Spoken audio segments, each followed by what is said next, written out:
Estábamos hablando con Gabriel estos días de cara a este programa y nos encontramos con ese capítulo de el título habilitante, ¿no? Que será condición indispensable para acceder a la efectividad en algunos cargos. Y Gabriel me decía, me entrevistaba a mí, viste cómo es Gabriel, ¿no? Dice, ¿cuál es el problema con eso? Esa es la... Yo, en lo personal, no tengo ningún problema con ese artículo.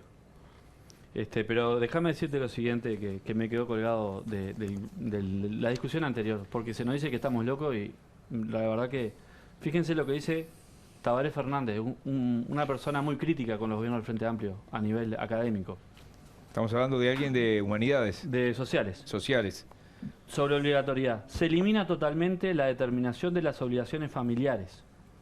La falta de inscripción y la falta de asistencia, pilares del paradigma bareliano, han sido retirados del texto legal, desarmando uno de los principales andamiajes fiscalizadores que tuvieron el Estado y el Magisterio para hacer cumplir con la obligatoriedad de la enseñanza.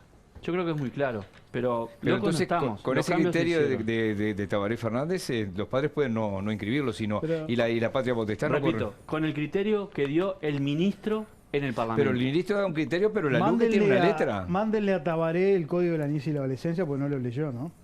Bueno, podría seguir con otros artículos. No, porque una cosa es el ministro quiero, lo que dice, que yo puedo compartir contigo, y otra cosa es lo que está escrito. Bueno, ¿sabes lo que pasa, Miguel? Cuando se hace una ley y hay dudas sobre la interpretación, ¿sabes a dónde van? A las actas del Parlamento. Porque ese es el famoso espíritu de la ley. ¿Pero cómo puede haber dudas? Entonces, leamos de vuelta. No, bueno, pero traigan acá al ministro y pregúntenle. Es obligatoria la educación inicial a partir de los 4 años de edad. Pero en definitiva, lo que le quita la ley, lo vuelvo a decir porque parece que no se entiende, es que antes era obligatorio que vos fueras y lo escribieras en un centro educativo. Y ahora no, lo podés educar en tu casa. ¿Pero cómo materializás la obligatoriedad si no lo escribís? El famoso homeschooling. No es cierto, no lo habilita la NEP. La NEP es la institución que habilita todas las formas de formación. Pero se va a votar ¿Por qué lo votaron entonces? Pero se va a votar contra los artículos de lo que dijo el ministro. ¿Y por qué lo votaron entonces? No está en juego. ¿Dónde habla de eso? Bueno, pero te pregunto ¿en qué mejora? Te hago esta pregunta, Felipe. ¿En qué mejora la educación esta reforma? ¿Este artículo? Sí, ¿en qué la mejora? Es una definición ajustada a la norma constitucional. Ha habido dictámenes de juristas muy importantes, de Casinelli y Muñoz, cuando se sancionó la Ley de Educación del 2008, señalando que esa obligatoriedad de inscripción era contraria a la Constitución de la República. ¿Y eso en qué lo mejora? En nada. Bueno, pero le quitas una herramienta al Estado para decirle a los padres que inscriban a los hijos en los centros educativos. Somos defensores de la legalidad. Mirá, y si vamos a reformar en otras cosas pisotearon la Constitución y no les importó, así que... Bueno, y ustedes se pasaron 2 plebiscitos por las partes, pero no es tema de debate. Yo no me pasé nada por las partes. Bueno, tu partido. Y lo dijo Huidobro, no lo digo yo. Pero digo, y espero que lo respete. Pero digo, eso es un apego a lo que establecen los académicos. Pablo da Silveira es un académico, y cuando se discutió este tema, hubo varios constitucionalistas que señalaron que este artículo, tal y como estaba redactado, era inconstitucional. Por eso se volvió al estado anterior al 2008. O sea, desde la reforma bareliana al 2008 se tuvo la misma reacción que ahora se reincorpora. Y nadie planteó de que la educación era obligatoria. Pero vayamos al CNA de vuelta, digo, hay una obligación de los padres. Y después se establece también que son medidas de protección y restitución de derechos. La inclusión de la niña, niño y adolescente en el sistema educativo, la inclusión de la niña, niño y adolescente en otros lugares de educación o recreación. Hay suficiente normativa en este país como para no interpretar de que se quita la obligatoriedad de la educación. Por favor, no generemos alarmismo, porque estas cosas generan alarma en la opinión pública en base a una interpretación antojadiza del texto legal. Del ministro. Sé que se desvirtuó buenamente esto. Yo le preguntaría, le hacer una pregunta que es, fíjense ustedes de lo que estamos debatiendo, ¿no? ¿Y para dónde va la educación? ¿Hay que educar más en ciencias? ¿Hay que estudiar el mercado de trabajo, si la tecnología es un camino? ¿Si hay que invertir más en las ciencias duras o no? ¿Cuáles son los contenidos que hoy se imponen que un muchacho... ¿De qué estamos hablando? ¿Para dónde va la educación? ¿Cuál es el rumbo? Yo sinceramente, legisladores, entre lo que estamos en la educación, el nivel en que está allá abajo en el piso, y el deber ser, ¿no? Donde debería estar, donde uno pretendía que esté, la brecha es tan grande que a mí me cuesta entender cómo el sistema político no encuentra un punto de acuerdo para no someternos, perpetrarnos a todos con este mamotreto de 135 artículos que nadie entiende ni puede entender, y que no encuentra el sistema político un punto de acuerdo por los más pobres, que son los que se están muriendo y están 5 generaciones del Cantegril, no se mueven de ahí, la educación va peor y no hay las mujeres, está bien, una marcha impresionante, y nunca hay una marcha por la educación, porque por los pibes nadie se mueve. No les da un poco de... Capaz que la palabra vergüenza es un poco fuerte, ¿no? Pero ustedes han sido gobierno 15 años, ustedes han sido 100 años gobierno, ¿no? Y ustedes son responsables de habernos traído hasta donde estamos. Porque esto no pasó por arte de magia, no hubo una guerra, una epidemia. Esto fue el sistema político que nos trajo hasta acá. ¿Y cómo puede ser que no haya un nivel mínimo de acuerdo para sacarnos por los pobres, Bueno, lo primero que te voy a decir es que yo participé de 2 comisiones interpartidarias, una de ellas con Robert Silva, donde llegamos a acuerdos, sí, ¿cómo no? Se creó la UTEC. Ahora, para que exista acuerdo, tiene que haber voluntad de las mayorías. Nosotros fuimos mayoría y convocamos a esa comisión. Hoy eso no existe. Y vuelvo a lo primero, a lo que te decía hoy. En educación son necesarios grandes acuerdos, no de los partidos, de la sociedad. Y lamentablemente la LUC introduce una mirada de por dónde debería ir eso que vos decís, ¿sí? Y habla de lengua materna, y habla de matemática, y habla de la educación por competencias. Ahora, la LUC salda un debate que en el mundo educativo no está saldado. Si es mejor educar por proyectos o es mejor educar por contenidos, los educadores no se pusieron de acuerdo. Entonces, saldar ese debate así, digamos, faraónicamente, es muy malo. ¿Y por qué? Porque se estaban construyendo alternativas de ese tipo. Porque yo hablé con los gurises de Toledo, ¿tá? Y ellos te decían, ¿sabes lo que me gusta de este liceo, el Liceo 2 de Toledo? Que acá los profesores saben cómo me llamo. Que estoy entusiasmado por venir a estudiar. Porque claro, la motivación es fundamental para aprender.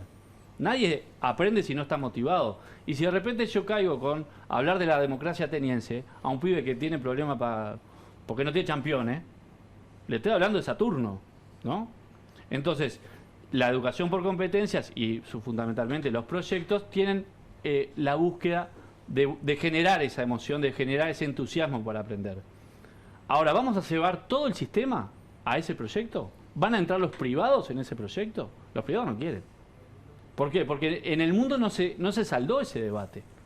Entonces, por supuesto que necesitamos grandes acuerdos nacionales, digamos, mínimos comunes denominadores. Ahora, es muy difícil acordar cuando vos tenés aumento de estudiantes por grupo, cuando vos tenés cierre de grupos, cuando vos tenés docentes que se están quedando sin horas, cuando vos tenés que se produjo un recorte y ya perdieron salario los trabajadores, además. Entonces, cuando perdés mecanismos, porque perder 10.000 becas para un gurí que estaba estudiando y estaba trabajando es catastrófico. O sea, no mejora nada lo que venía de antes, pero perdón por extenderme tanto. Uno de los compromisos que nosotros asumimos en la campaña electoral es el cambio en la educación, es fundamental. Y el cambio en la educación no necesariamente requiere iniciativas legales. O sea, la LUC no supone la transformación de la educación, la LUC sienta las bases para poder llevar adelante la transformación, entre otras en la modificación de la gobernanza, entre otros en darle el carácter universitario al título de los docentes y así jerarquizar el rol docente, que es un actor fundamental del proceso educativo. Pero los grandes cambios en materia educativa se hacen desde la gestión y ese es el compromiso que está asumiendo la ANEP en el proceso de transformación educativa que se inició el año pasado. Hubiéramos deseado que se hubiera iniciado antes, pero se tuvo que administrar la pandemia, la falta de presencialidad y todo eso dilató el proceso de la transformación educativa.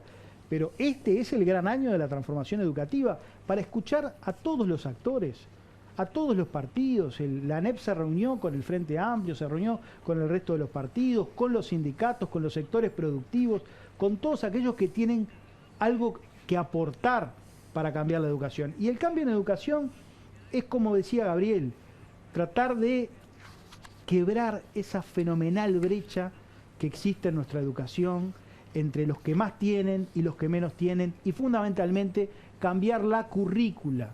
Nuestra educación está orientada a otro tiempo. Cambiar lo que se enseña a los jóvenes, porque evidentemente esas tasas de deserción hablan del desinterés de los jóvenes por concurrir a los centros. Entonces hay que cambiar lo que se enseña y para qué se enseña. En la currícula. Bueno, este es el año en el que la ANEP está discutiendo con todos los actores, y en el 2023 se va a implementar el cambio en los planes y programas.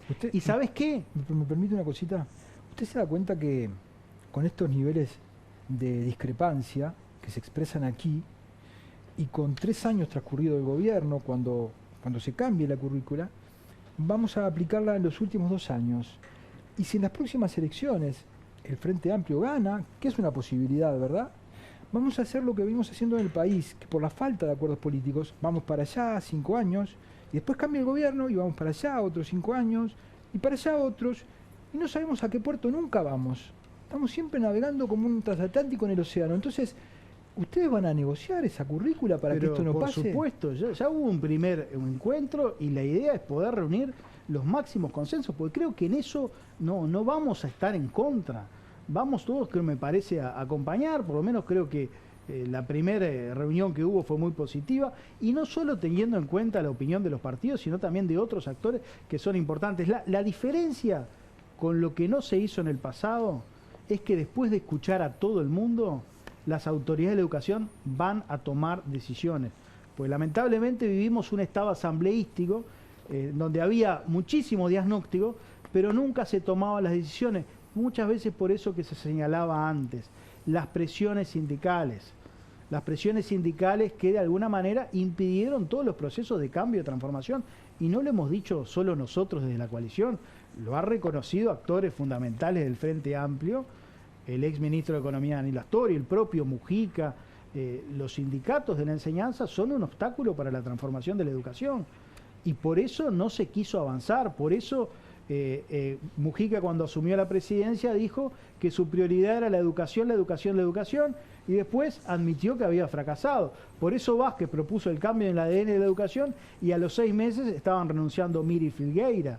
Esta administración, este gobierno está resuelto a tomar las decisiones y generar los cambios impostergables, porque si no, aquí lo que está en juego es la viabilidad del país. Vamos a sumar a Sabini para cerrar este bloque, y después les voy a hacer una pregunta que tiene que ver con lo que se enseña y lo que debería enseñarse y los cambios que vienen el año que viene, pero en este caso 2 minutos para responderle. Sí, yo creo que se comete un error gigantesco, ¿no? Porque en definitiva, con la mirada que tiene el gobierno, los que desarrollan, digamos,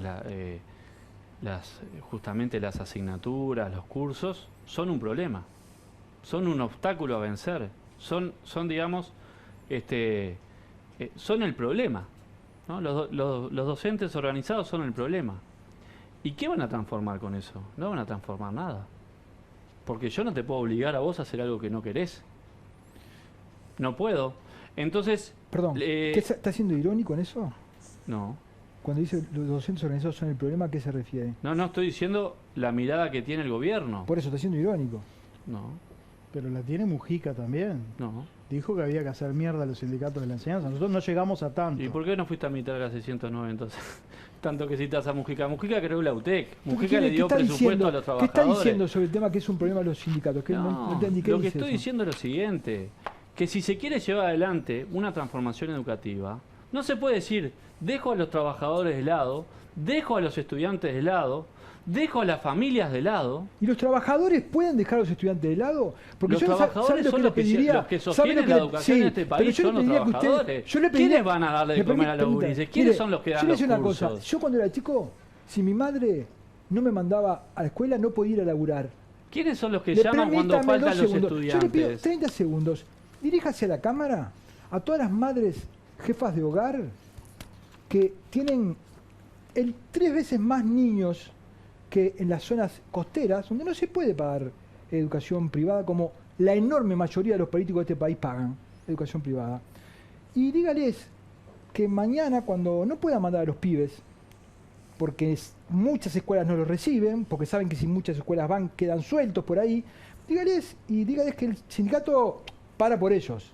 ¿Cómo vas a decir? Dígales, diríjase y dígales, ¿Cómo explíquenles el vas a decir paro. Que las Fundamente el maestras, paro. que los docentes dejan tirados a los gurises? Eso no es Ay, cierto. Hoy la Eso no es directora de verdad. primaria reconoció que no todas las escuelas pueden recibir a los chiquilines porque no hay un sistema de retén, que hay escuelas que van cerrados. Bajaron la cortina. ¿Cómo no va a reconocer usted eso? Y todas esas madres que tienen que mandar a los pibes ahí, tienen un problema que saben lo que responden los gremios de la educación. Esto no es una guardería, que se arreglen como puedan. No reconocer que los sindicatos, y estoy hablando no de los docentes, de los sindicatos, esa corporación organizada, llena de bandidos que estuvieron circulando por los juzgados afanando horas que pagamos todos del bolsillo y amparados por el gremio. Dejan cuando quieran los pibes sin clase.